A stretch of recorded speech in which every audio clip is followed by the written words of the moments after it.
What's good, everybody? AB Media 83 here, and today we're talking about Microsoft Build, politics, and SBE. We're gonna save SBE for last. But anyway, hope everybody's doing all right today. But we're first gonna start with Microsoft Build, and to make Microsoft Build a long story short, you get a Chat GPT. You get a Chat GPT. You get a Chat GPT. Translation: Microsoft Build was all about AI and AI integration into Windows. Oh, excuse me. Don't believe me? Let's take a peek at the Nadella's speech, Salty Nadella's speech. One second here.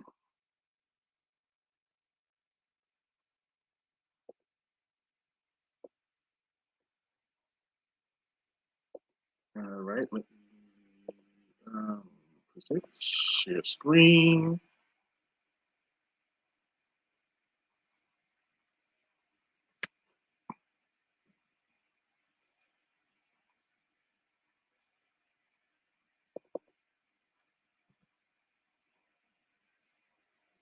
This is the CEO of Microsoft himself. Let's listen in.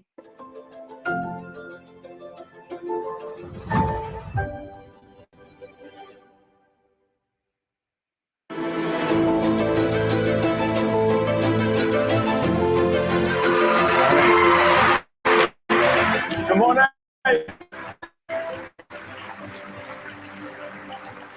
Good morning. It's fantastic to see you all. Welcome to Build. All of those who made it here. It's fantastic to be back together physically and everyone joining online. These developer conferences are special times, special places to be, especially when platform shifts are in the air.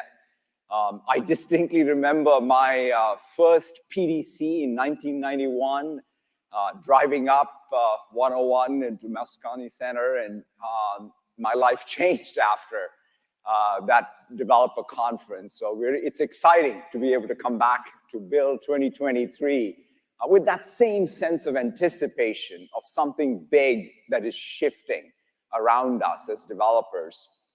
To just sort of put this in perspective, in fact, last summer I was reading Mitchell Walton's Fair use. While I was playing with DV3, as GPT-4 was called then, DaVinci 3, and it just brought in perspective what this is all about. I think that concept of Dream Machine perhaps best communicates what we have really been doing over the last 70 years, right? All the way starting with what Vannevar Bush wrote in his most seminal paper, As We May Think, where he had all these concepts like associative memory, or what Licklider was the first one who even conceptualized the human-computer symbiosis, the mother of all demos that came in '68, to the Xerox Alto, and then, of course, the PDC that I attended, which was the PC Server 1 in '91. '93 is when we had the Mosaic moment. Then there was iPhone and the cloud. And all of these will be one continuous journey. And then, in fact, the other thing I've always loved is Jobs' description of computers as bicycles for the mind. It's sort of a beautiful metaphor. I think it captures the essence of what computing is.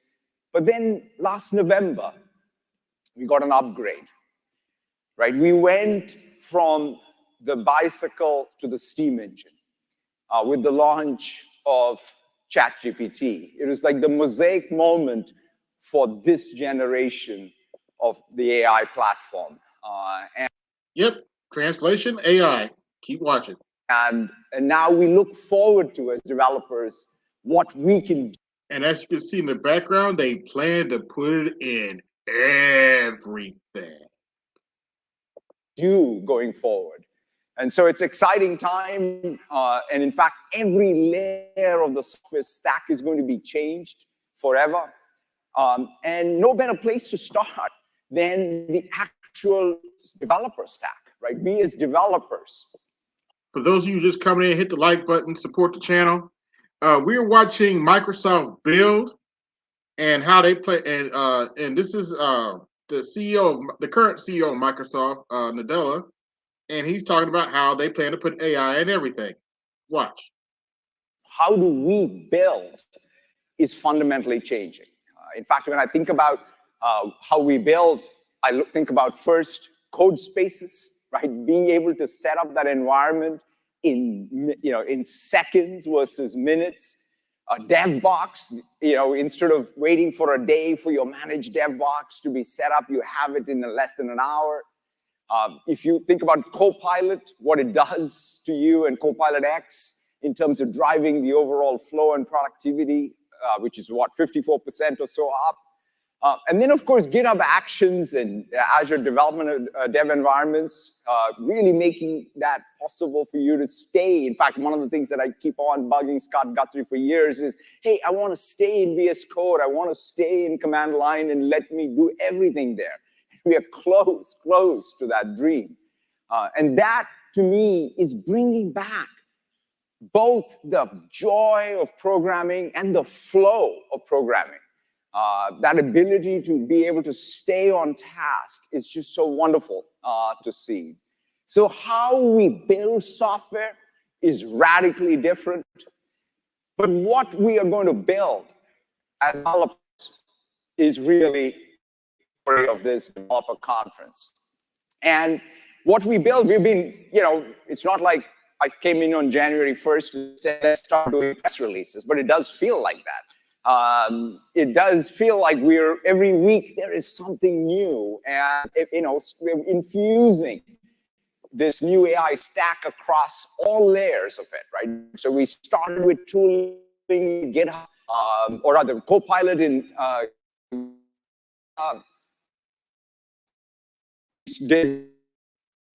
When it comes to product like Microsoft 365, Copilot in Viva, in business process, it's the Copilot in Dynamics 365.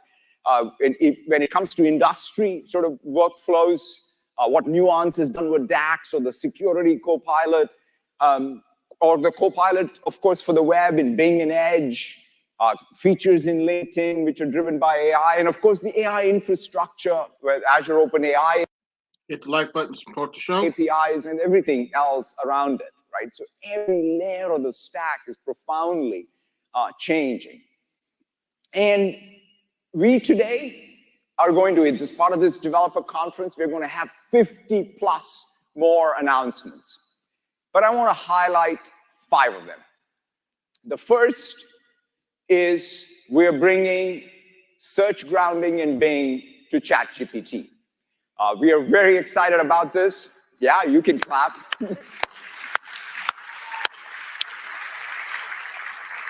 Look, ChatGPT is the most sort of fast-growing consumer app we've ever seen. And search grounding is a very key feature, right? So that all the information is current and grounded by what you have from the crawl and the index. And so it's fantastic to see that. We're excited to be able to, it's going to launch in ChatGPT Plus immediately and quickly coming. For those of you who don't know, Microsoft has invested $10 billion into OpenAI and ChatGPT alone. Even to the free tier. And this is just the start of what we plan to do with our partners in OpenAI to bring the best of Bing to the ChatGPT experience. Next, we're bringing the Copilot to the biggest canvas of all, Windows.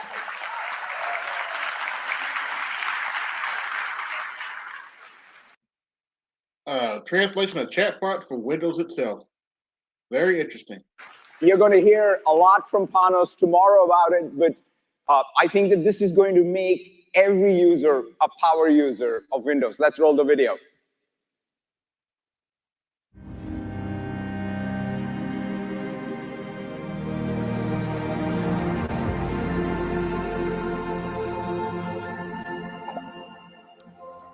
No,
it's so cool.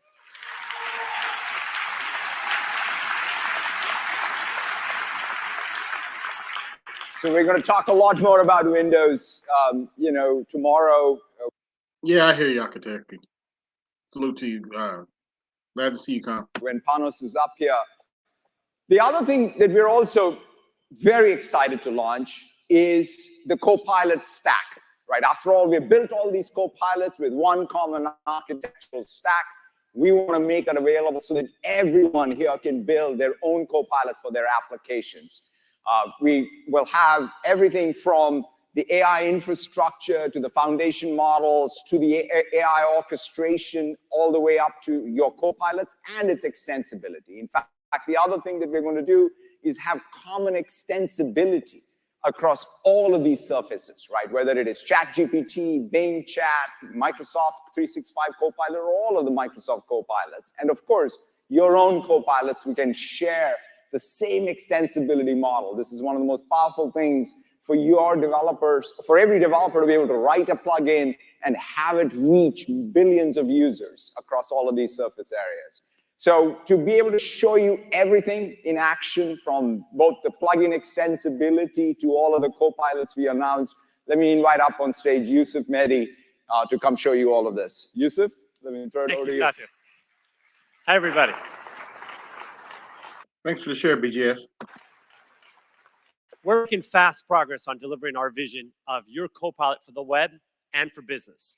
And today, as Satya said, we're excited to announce that we're going to bring ChatGPT and Bing together with the default search experience to give you higher quality answers and more timely answers. Let's take a look.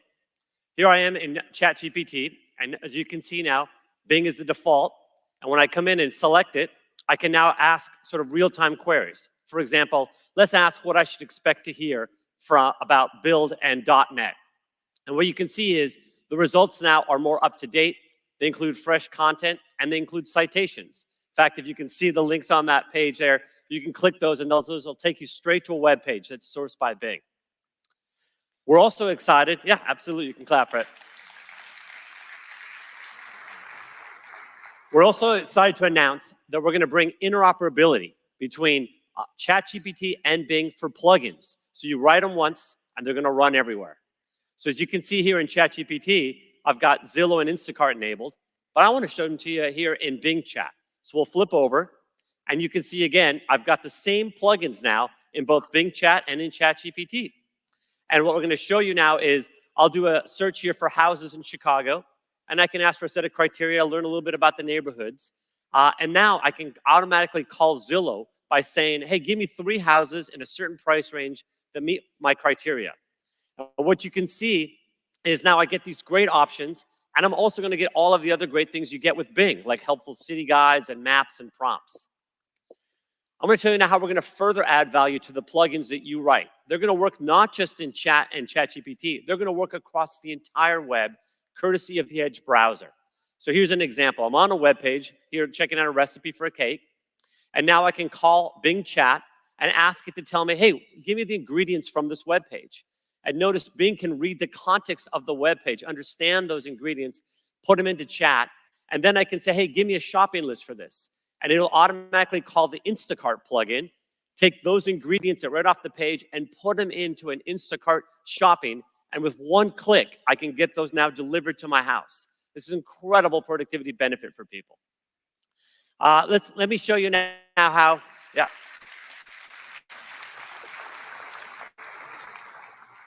Let's show you how you'll be more productive at work. Here, I'm going to use Microsoft 365 Copilot. Now I'm in Microsoft Word, and I'm going to need some help for drafting a legal contract. I got a legal contract here, and I need some help with California law. So I'm going to call 3 plugins from Thomson. Yes, that's right. They're putting AI into Microsoft Office. Reuters to edit this document. First thing is I'll go into Copilot, and I'll pull it up, and I'll say, hey, help me understand how to edit the limitation of liability using the Practical Law plugin. It'll read the document, find the paragraph, and make that change. Next, I want to know if this is enforceable under California law. So I'll call the Westlaw plugin that will do that analysis, and it'll come back and give me an analysis about it from a legal perspective. And finally, since we're making lots of changes, I'd like to— This is Star Trek level stuff, folks. Into the summary of all of these changes. And with document intelligence, I get a simple table that shows you all of those changes in an easy-to-read format. By joining the power of Microsoft 365 Copilot in Word with the support of these real powerful plugins like Thomson Reuters, now you can draft a legal contract in so much more powerful way. Let me show you one more. Here I am in Teams chat, and I'm engaging with Microsoft 365 Copilot to track website changes. Copilot will just call the Atlassian plugin to help. Atlassian Jira specializes in project and issue tracking. So it'll pull the Jira ticket automatically with the plugin. And now all I have to do is assign an owner using the Azure Active Directory, and that's it. It's all done.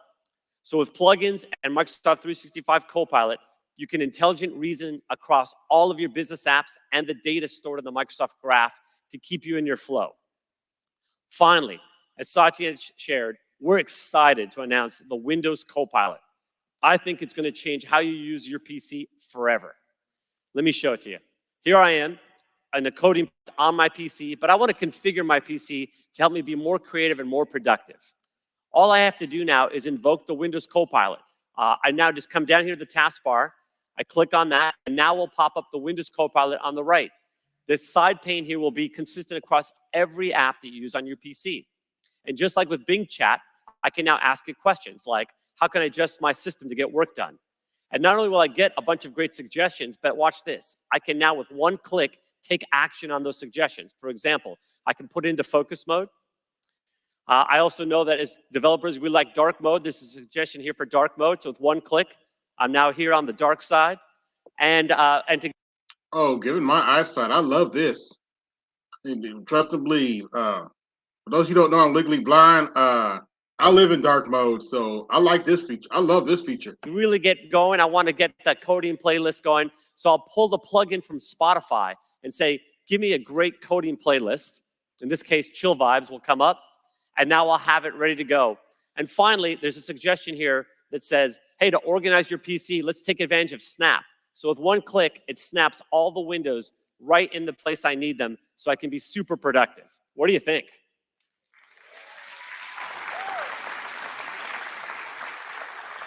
So as you can see, we have an incredible array of powerful AI-powered copilots. We've got over 50 plugins already available for customers and thousands more coming. I can't wait to see what you're all going to build. Thank you very much. Thanks, Yusuf. Thank you, Yusuf. We have, as Yusuf said, fantastic momentum already building. And this is about really creating that opportunity for developers to reach all users across all of these surface areas. And we are so excited to see how you go about exploiting that opportunity in the weeks and months to come. Of course, when we talk about the AI platform and the Copilot stack, the next thing for us, which is really exciting, is AI Studio. This is the full life cycle tool chain for you to be able to build your intelligent AI apps and your copilots. Everything from being able to train your own models to be able to then ground, whether it's OpenAI or any open source model, with data that you bring, built-in vector indexing in Azure Search, built-in support for RAG or retrieval augmented generation support, or built-in support for prompt engineering with prompt flow and orchestration, and of course, built-in support for perhaps the most important feature, which is AI safety. One of the things that we've been hard at work is to build into the tool chain AI safety. We've been at work on AI safety for the last 5 years. We have principles which we've translated into a core set of processes that we implement across our engineering stack. And then, of course, we have all of the compliance and oversight. But the real challenge is not just to have these things outside the engineering process, but to build it into the everyday tool chain. And that's what we're doing with AI Studio. And it starts with testing, where there is the responsible AI dashboard that helps you during the testing phase to ensure. Like, share, and subscribe. Hit the Cash App, support the show. Oh, by the way, notice I have SBE in the title. Does this look like shame, blame, and explain to you? Am I talking about Black women doing this presentation? Am I complaining about Black women? Am I shaming Black women while I'm doing this presentation from Microsoft Build? Am I showing a certain white woman while I'm doing this presentation about Microsoft Build? Am I SBEing right now, or am I actually doing something productive? Anyway, let's go back. That what you're developing is safe. We have grounding, and in fact, the prompt flow is perhaps one of the best features for you to be able to ground your models. You have provenance for media provenance, for the support for images and videos and watermarking, for your neural voice that's going to be available to all of you as you build your applications, and at deployment time. That's one of the most critical things, is we have taken all of the safety work we did, for example, for the launch of Bing Chat, and really made it available as just a set of features for any developer to use, right? You can take an OSS model and use the AI safety service to really make it at the deployment time safe. And of course, then you can even monitor the model for model drift. And that way, then you can make sure that it's not just the one time, but you're continuously looking to make sure that you have safe deployment. So we're very, very excited about AI Studio, helping every developer out here to be able to build AI applications, but build them with safety first. Let's roll the video. Introducing Azure AI Studio, a full lifecycle tool to build, customize, train, evaluate, and deploy the latest next-generation models responsibly. With just a few clicks, developers can ground AI models with their structured and unstructured data to quickly and easily build customized, cutting-edge conversational experiences for their customers. Developers can take advantage of a new model catalog that works with the popular models organizations use, including those from Azure OpenAI Service, Hugging Face, and many other open source models. With Prompt Flow, developers can combine relevant data from your organization and create a detailed prompt to get better results.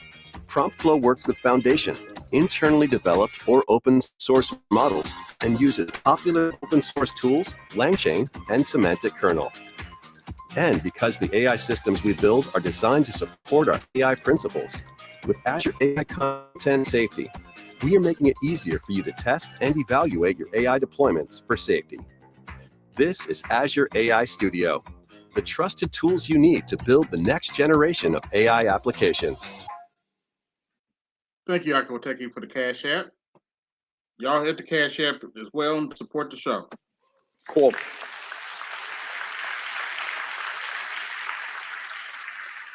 And of course, all AI applications start with data. And we're really thrilled to be announcing Microsoft Fabric. This is a project we've been working very, very hard on over multiple years, and it's finally coming together. It's perhaps the biggest launch of a data product from Microsoft since the launch of SQL Server. It really brings together compute and storage, so it unifies compute and storage. It unifies all of the full analytics stack product experiences. It brings together governance, or it unifies governance with analytics. And most interestingly, it unifies the business model, right, across all the different type of analytics workloads, whether they're SQL, machine learning, whatever job you want, you can use the same compute infrastructure. And this unification at the end of the day is what I think will fuel the next generation of AI applications. Let's roll the video. Introducing Microsoft Fabric, a unified data analytics platform. One product, one experience, architecture, one business model. Unified data is stored in one lake, a SaaS data lake for the entire organization. Data is integrated and stored in open format, allowing one copy to be used to train machine learning models, visualize data, and run SQL queries on the lake and data warehouse. A unified experience brings together all the tools data professionals need: pipelines for orchestrating data movement, experiments for training machine learning models, static models for key metrics, and much more. And for business users, Fabric brings together data for collaborating and doing ad hoc analysis in Microsoft 365. Unified governance, security, and compliance is built in for all your data. With Copilot for Microsoft Fabric, AI helps everyone be more productive. Whether it's writing SQL statements, building reports, or setting up automations based on triggers. All your data, all your teams, all in one place. This is Microsoft Fabric.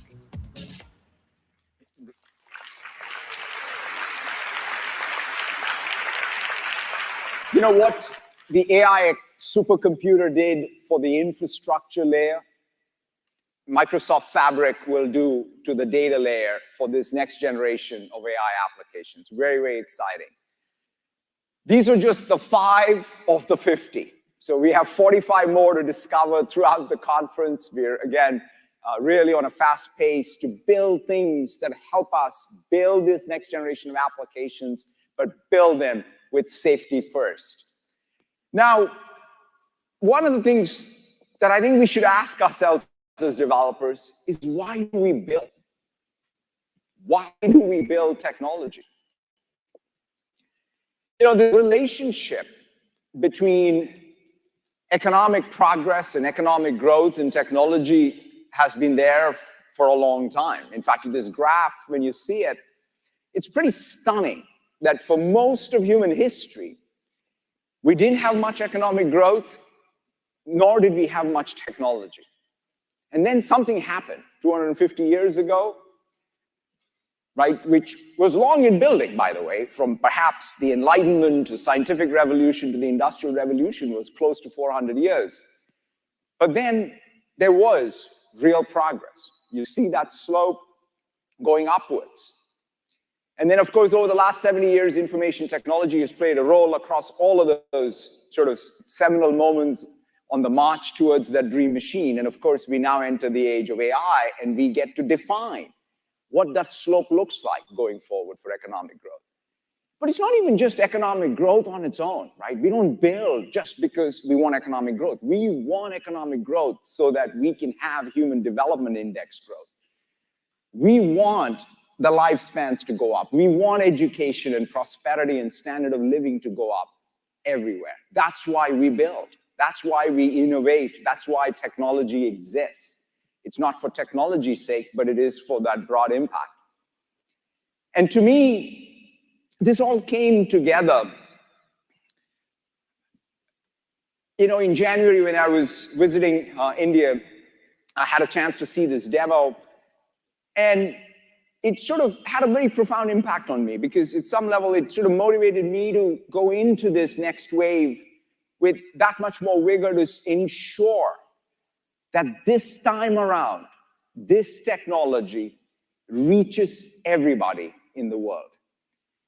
There are two things that stood out for me, right? That things that we build can in fact make a difference to 8 billion people, not some small sort of group of people. And to be able to do that by diffusion that takes days and weeks, not years and centuries. Because we want that equitable growth. We want trust in technology. We want to ensure that we protect those fundamental rights that we care about, and that we do this in such a way that we manage our energy transition given the finite resource we have in our planet. That's at the end of the day what grounds us in our mission, to empower every person and every organization on the planet to achieve more.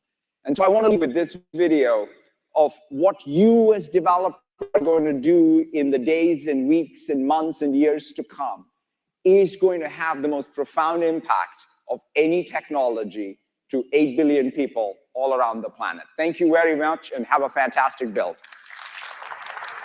मैं एक किसान हूं अपने ही गांव में हमारी जमीन है. That was Microsoft Byrd, and that was the CEO pretty much telling you, you get a chat GPT, you get a chat GPT, you get a chat GPT. But yeah, they're putting AI in everything. And well, let me put it this way. Look at my face. Look at my face. They put it in everything. We live in some interesting times, folks. We live in some interesting times. But anyway, let's talk about politics for a minute. For those of you who have been living under a rock, apparently Ron DeSantis has entered the race for president of the United States. Ron DeSantis, the governor of Florida,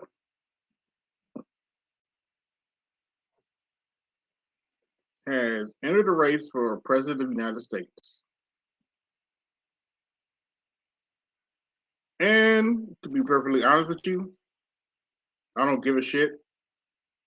I was never going to vote for. I would never vote for him. Trump's a racist prick. Ron DeSantis is even more of a racist prick. Yeah, actually, he's actually worse than a racist prick. He's actually a racist grifter. He's actually proven himself to be more of a racist grifter than Trump is. But hey, it is what it is. Apparently, DeSantis tried to Ron tried to run on the Twitter platform, and it didn't go so well. People were trying to get in to see see what he had to say, and Twitter had so many users, it glitched out. And yeah, his Twitter launch was a disaster, but it's still 2023, and we have to wait till 2024 to see what actually happens. But yeah, Ron DeSantis is going to challenge Donald Trump for the Republican nomination. I don't think he has a chance in hell of beating Donald Trump, but we'll see what happens. Now, in other political news, believe it or not, we have to talk about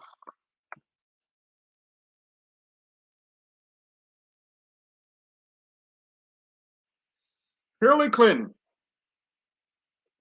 Yes, that Hillary Clinton.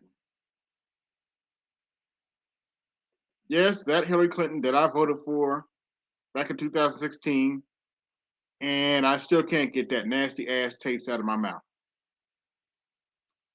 Well, she's been in the news recently because Well, she said it's okay to question Joe Biden's age.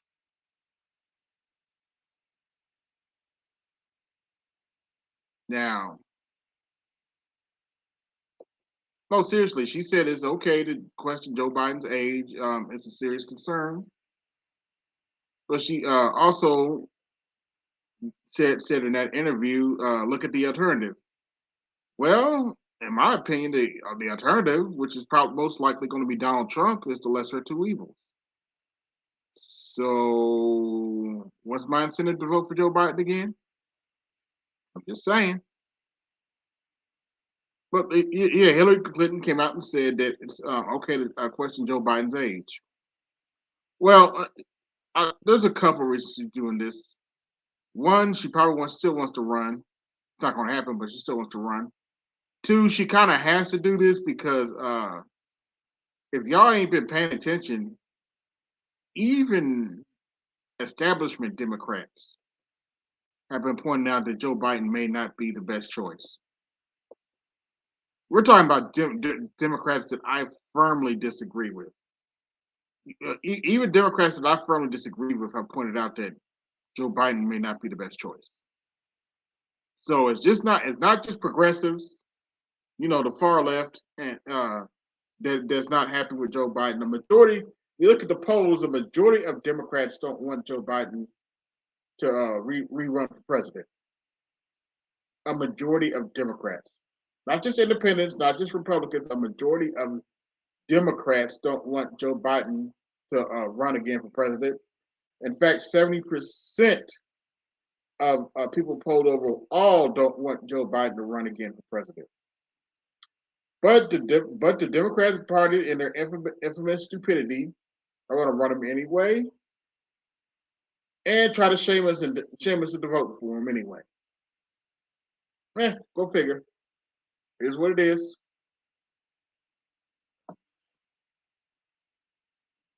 Unfortunately, black folk are probably still going to vote for him,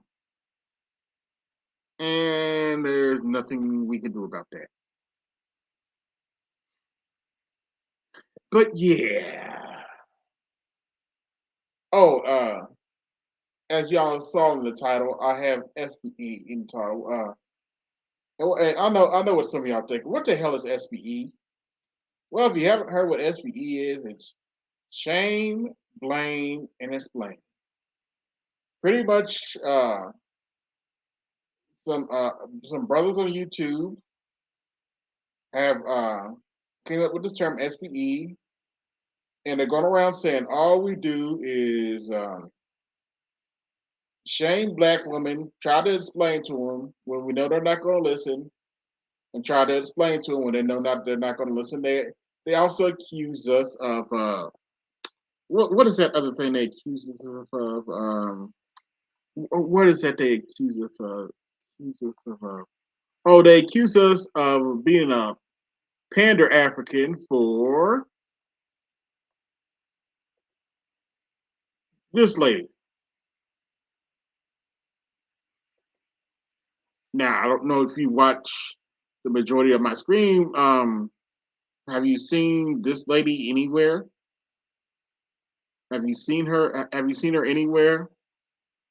Now you can say this is an SBE video, but I'm trying to figure out what SBE SBE SBE has to do with Microsoft Build. I'm talking about in this video. I'm talking about AI and politics. Now, if you want to construe that with hating black women and worshiping just Pearly, yeah, that's on you. But hey, it is what it is. This is the kind of stuff I talk about. I don't spend all my time talking about black women or just Pearly. In fact, I can probably count on one finger how many times I've talked about just Pearly. Just saying. But anyway, if anybody wants to come up here and talk about this, give me 1 second.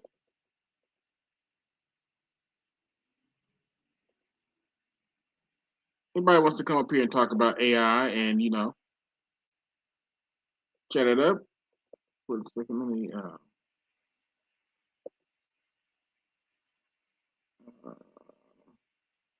the hell? Oh, there we go. All right.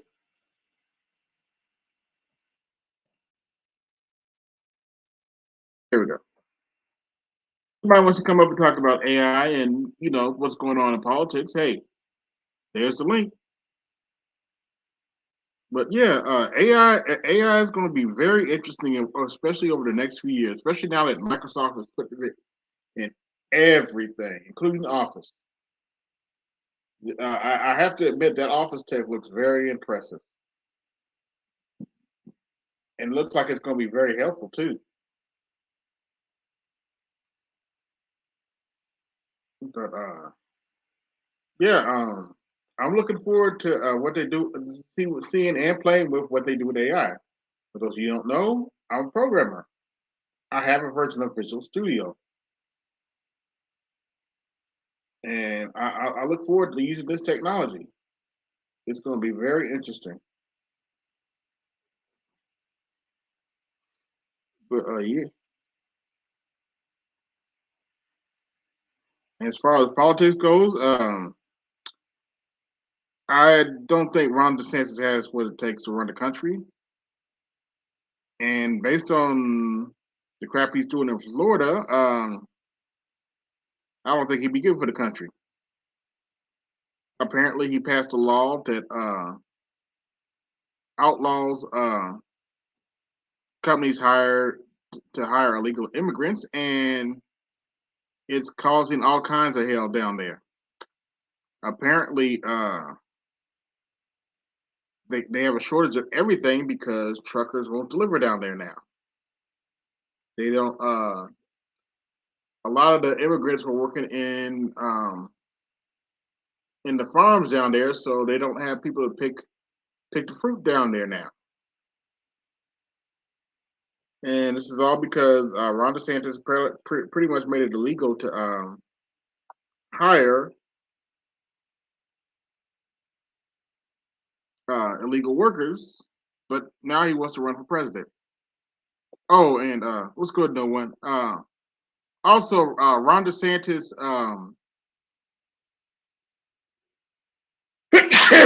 excuse me, Ron DeSantis also put up a fundraiser for that coward in New York that choked that young man to death. Yeah, Ron DeSantis told people they should support a coward who choked a young man to death in New York. I know, I already know, I know. He's a Marine, blah blah blah.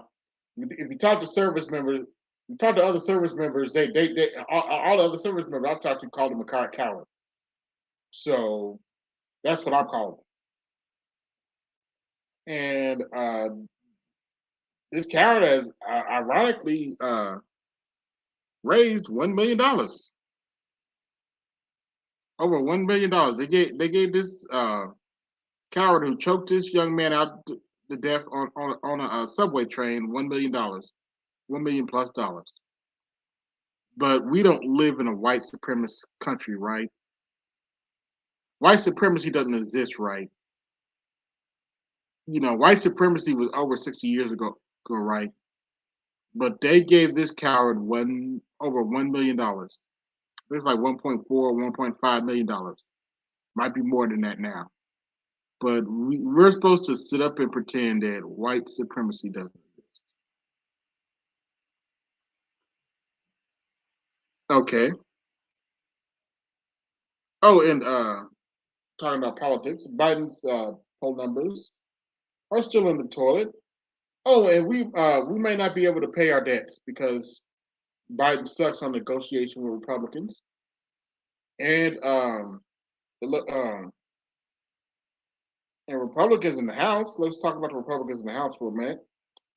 They passed a bill where they're demanding that they cut off food stamps and other benefits, including veteran benefits, in order for us to pay our debts. We have to. For those you don't know, they're fighting over the so-called debt ceiling. And if you don't know what the debt ceiling is, it's a imaginary ceiling where if we hit the debt ceiling, we'll America will no longer be able to pay its bills, and we're going to default on everything. And y'all think prices are bad now? Um, if they default on the debt, just buckle up. If you think prices are bad now, just buckle up. Now, if cooler heads prevail, and I do hope and I do pray to the God of my understanding, as BGS would say, that cooler heads prevail, they're not going to hit the debt ceiling, and they're not going to do a bunch of insane cuts that would actually undermine people voting for them. But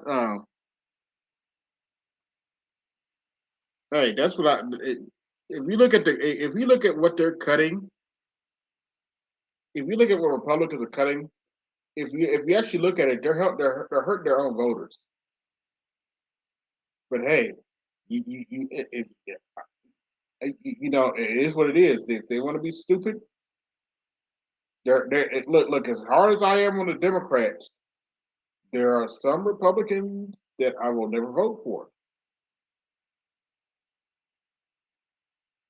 And trust me, I am no Democrat fan. You couldn't accuse me of being a lefty if you tried.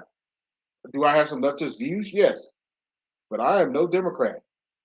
But understand, some of these nut jobs that run for Republicans, I would never vote for.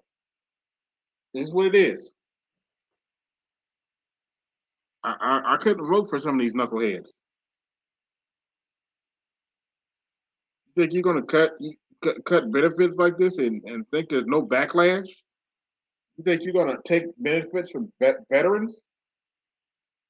They take benefits from veterans in this bill they passed. And you think I'm about to back that shit up? My father was a veteran. My grandfather was a veteran. There's no reason why we should have homeless veterans on the street in this country, but Republicans want to cut veteran benefits? Really? Oh, but they try to get around saying they want to cut veteran benefits by so-called increasing military spending. And you think we don't see that shit? Really? Now, if we lived in the just world, all those Republicans who suggested that bullshit would get kicked out of office. But then again, we have the Democrat Party who find ways to lose to these assholes. It's actually one of a lot of people don't understand. One of the reasons I'm hard on the Democrat Party, one of the big reasons I'm hard on the Democrat Party is because they find reasons to lose to the dumbest motherfuckers that the Republicans can put up.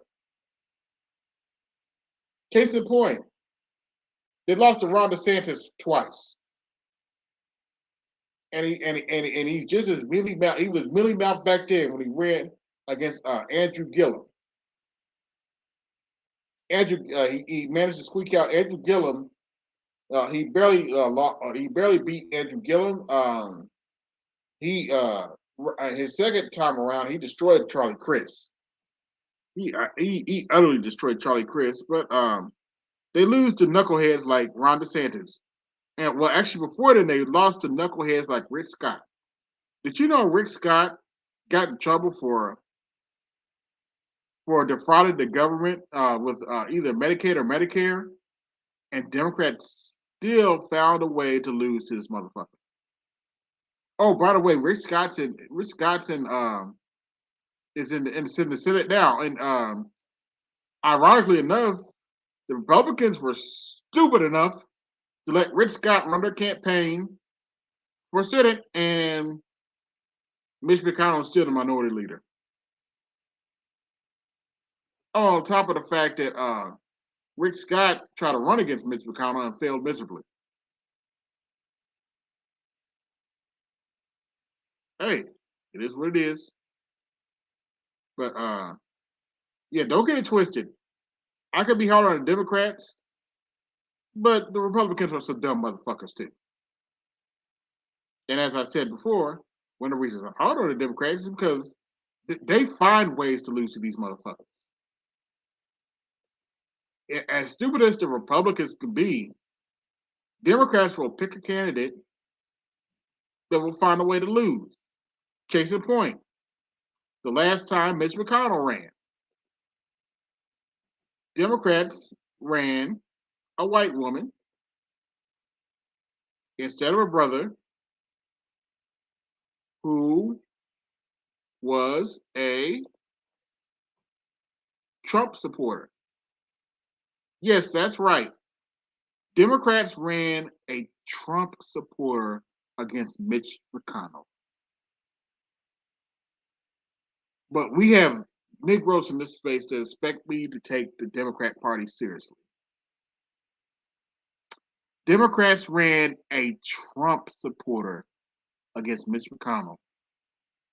A Democrat's Trump supporter against Mitch McConnell. But they want us to take them seriously. They're running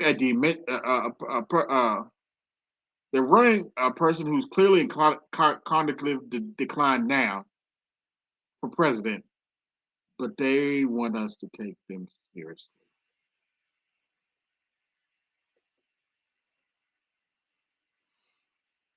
What's that? The Godfather, Kevin Samuels, made Rest in Power saying, "You can't make this shit up. Damn it, you can't make this shit up."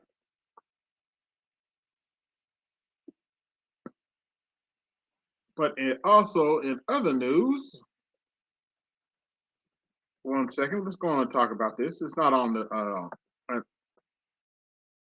it's not necessarily on the docker, but we're going to talk about this anyway.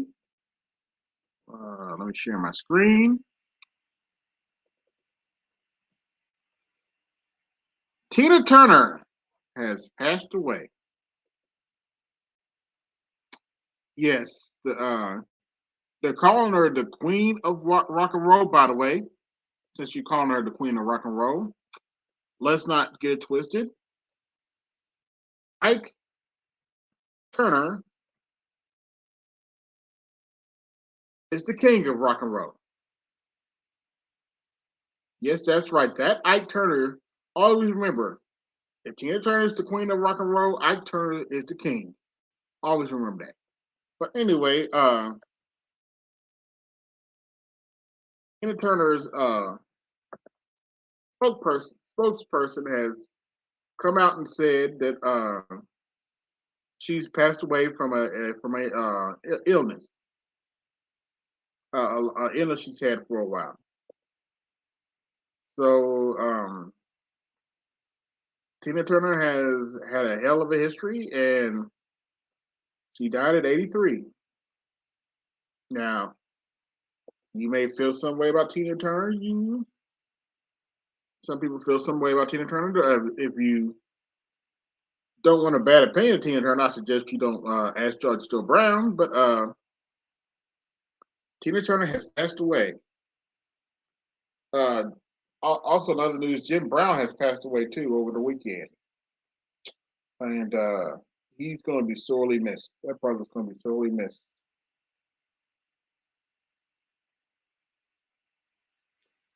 But let's see, how long have I been on?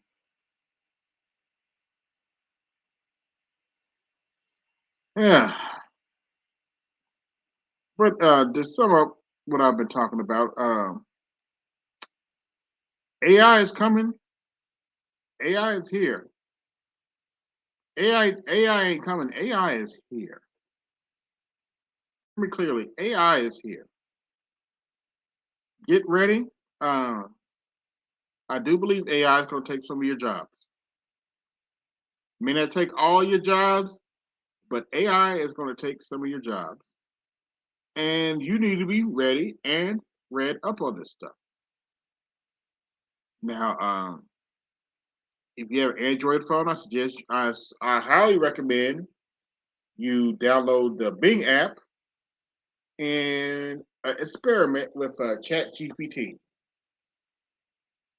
That's my recommendation. If you have, I'm sure I think they offer Bing on I'm sure they offer Bing on iOS too. But if you have a smartphone, I highly recommend you download the Bing app and experiment with ChatGPT for yourself. It's integrated in, and it actually has a text response. I'll give you an example. Give me 1 second. Here we go.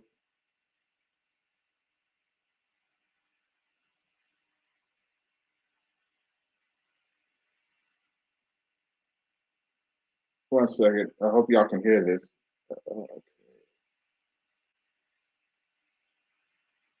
Oh, come on, Bing.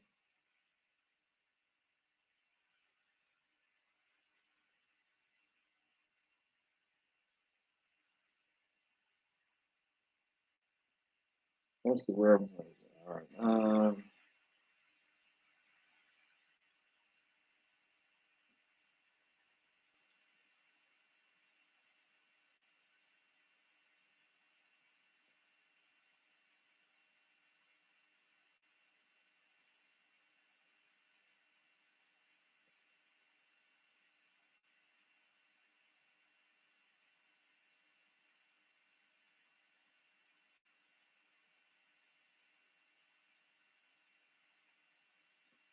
Write me a present C# class.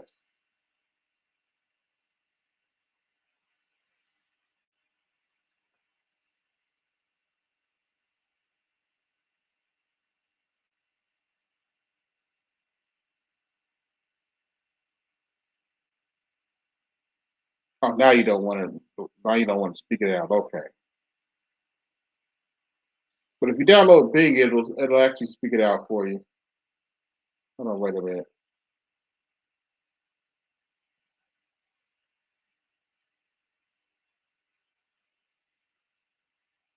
Uh,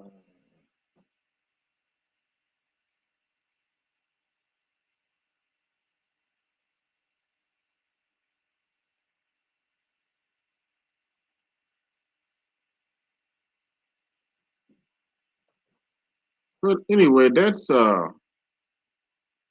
you don't want to speak it out for me now. That's all I have for today. I'd like to thank everybody for coming through. And once again, oh, let me talk about SBE before I go.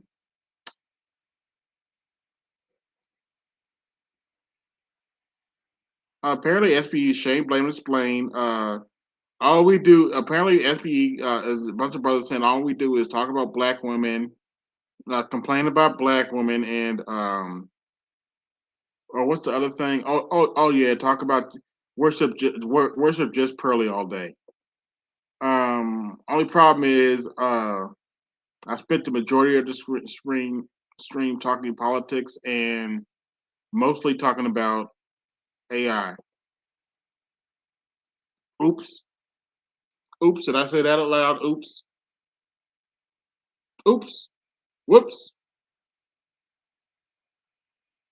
But according to these knuckleheads, all we do on this sector of the manosphere is talk about women all day and worship just Pearly. Okay, keep telling yourself that lie. Anyway, this is AB Media 83, and I'm out. Peace. Yo, this is AB Media 83. Want to support the channel? Hit the Cash App. Also, be sure to like, share, and subscribe to the video.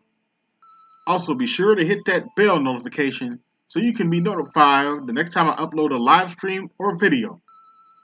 And always remember, keep it grinding, keep it pushing, keep it moving. This is AB Media 83, and I'm out. Peace.